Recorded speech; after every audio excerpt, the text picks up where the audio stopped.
Om Swastiastu. Salam sejahtera untuk kita semua. Apa kabar anak-anak? Semoga semuanya senantiasa sehat dalam perlindungan Tuhan Yang Maha Esa. Berjumpa lagi dengan Ibu Sri Juli dalam pembelajaran bahasa Indonesia di kelas 12. Kita lanjut dengan materi yang ketiga, yakni teks editorial. Nah, ini KD-nya ya. Silahkan dilihat. Lanjut ya. Anak, di dalam surat kabar tentu ada beberapa hal yang terkandung di dalamnya. Jadi ada berita, ada editorial, ada pojok redaksi, ada iklan juga tentunya, ada artikel dan ada surat pembaca. Berita, editorial, pojok redaksi itu dibuat atau ditulis oleh redaktur. Sedangkan artikel dan surat pembaca ditulis oleh pembaca. Baik, lanjut dengan pengertian teks editorial. Menurut KBBI, teks editorial adalah artikel dalam surat kabar atau majalah yang mengungkapkan pendirian editor atau pimpinan surat kabar atau majalah tersebut mengenai beberapa pokok masalah. Dan editorial ini disebut juga dengan istilah tajuk rencana. Jadi teks editorial atau tajuk rencana merupakan artikel yang ada di media massa, ditulis oleh redaktur, berisi pandangan redaksi terhadap suatu peristiwa atau berita aktual, fenomenal dan kontroversial. Jadi di sini kata kuncinya ada pandangan redaksi terhadap isu aktual yang ada di masyarakat. Kemudian ini ada di media massa, dan isu aktual itu ditulis dalam editorial oleh redaktur. Nah, di sini bahwa editorial disebut juga tajuk rencana, dapat diasumsikan sebagai institusi media massa terhadap peristiwa yang dibahas. Dan permasalahan yang dibahas dalam teks editorial adalah permasalahan yang berkaitan dengan berita yang sedang hangat dibicarakan atau aktual, fenomenal dan kontroversial. Tentunya di dalamnya terkandung fakta peristiwa sebagai bahan berita. Nah, ini contoh teks editorial ya. Oke, lanjut. Oke, lanjut ya. Silakan anak dibaca sendiri. Lanjut dengan isi editorial. Di dalam editorial berisi fakta atau peristiwa aktual yang fenomenal dan bersifat kontroversial atau mengandung pertentangan pendapat. Juga berisi pendapat atau opini redaksi terhadap peristiwa tersebut. Kita lanjut dengan fungsi teks editorial. Yang pertama, menjelaskan fakta atau peristiwa dan akibatnya kepada masyarakat.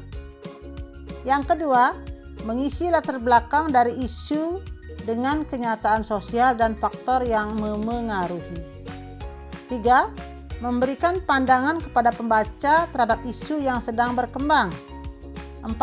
Memberikan penilaian moral tentang isu tersebut. Dan yang kelima, mengajak pembaca untuk ikut memikirkan peristiwa atau masalah yang sedang terjadi.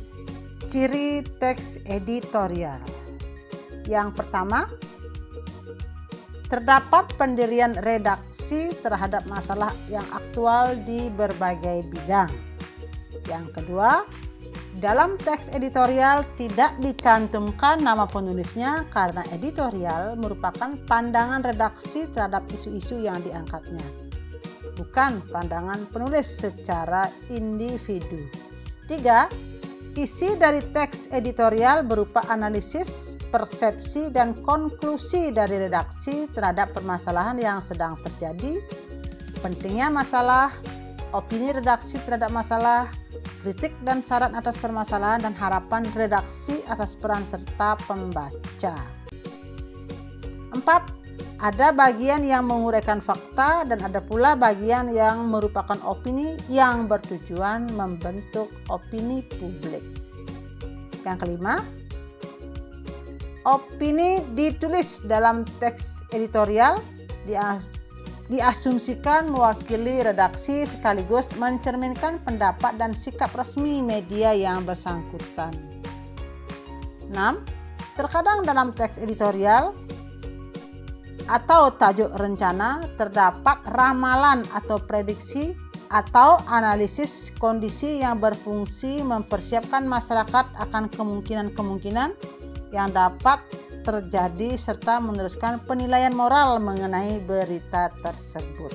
Nah, sifat editorial. Yang pertama, berkala. Yang kedua, situasional. Yang ketiga, konsisten. Yang keempat, politis. Yang kelima, mengandung fakta dan opini. Serta yang keenam, bersifat subjektif.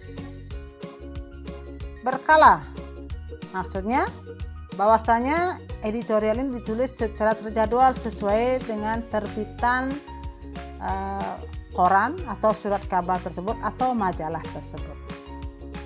Yang kedua, bersifat situasional, artinya menyikapi situasi yang berkembang di masyarakat bergantung jenis liputan medianya.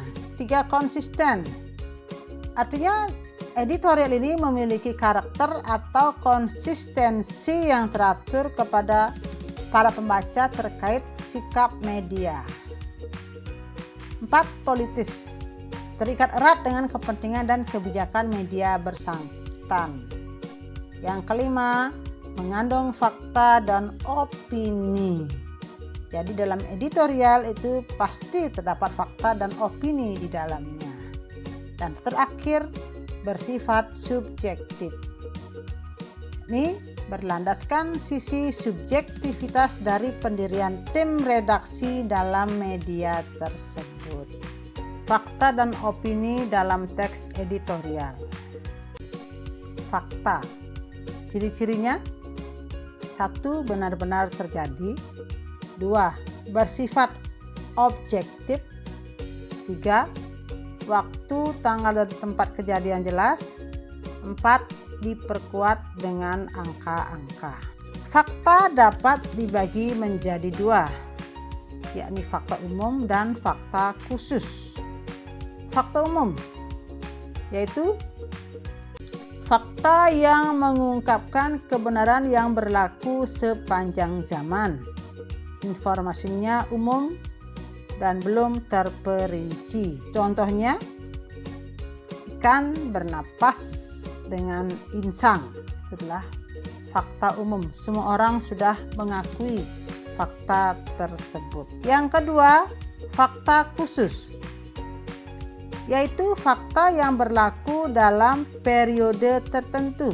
Informasi berisi kejadian yang dijelaskan terperinci. Contohnya, saat ini siswa sedang belajar mata pelajaran bahasa Indonesia. Itu fakta khusus. Lanjut dengan opini. Cirinya, yang pertama, belum terjadi atau masih rencana. Yang kedua, berupa pendapat. Yang ketiga, bersifat subjektif. Dan keempat, keterangan belum jelas. Opini juga dapat dibagi 2. Ada opini umum dan opini perseorangan. Opini umum yakni pendapat berdasarkan pandangan orang banyak atau khalayak umum. Contohnya, makan pada malam hari menyebabkan kegemukan. Itu adalah opini dan semua orang sudah mengetahuinya. Jadi tapi bukan fakta ya, tapi itu adalah opini. Kemudian opini perseorangan, yakni pendapat berdasarkan pandangan pribadi atau orang-orang tertentu saja. Jadi hanya berdasarkan selera perseorangan. Contohnya, pisang goreng terasa lebih nikmat bila ditemani dengan secangkir kopi panas. Dari selera perseorangan. Belum tentu yang lain menyukai dengan kopi panas, mungkin dengan es kopi, bisa juga dengan teh panas. Bentuk opini. Jadi ada 5 di sini, ada kritik, ada penilaian, ada prediksi, ada harapan, dan ada saran. Kritik itu artinya proses analisis dan evaluasi terhadap sesuatu dengan tujuan untuk meningkatkan pemahaman, memperluas apresiasi, atau membantu memperbaiki suatu pekerjaan. Contohnya silahkan anak cari ya. Yang kedua itu adalah penilaian. Penilaian ini adalah proses pengumpulan dan pengolahan informasi untuk mengukur ketercapaian. Penilaian. Sedangkan prediksi itu sama dengan ramalan atau perkiraan. Artinya kegiatan memprediksi atau memperkirakan sesuatu. Kemudian harapan. Harapan sering disebut dengan istilah asa. Artinya, keyakinan akan sesuatu yang diinginkan akan tercapai di masa mendatang. Sedangkan saran ini adalah sebuah pendapat atau usul atau anjuran yang dikemukakan oleh seseorang untuk dipertimbangkan. Itu saran ya. Jadi itulah bentuk opini.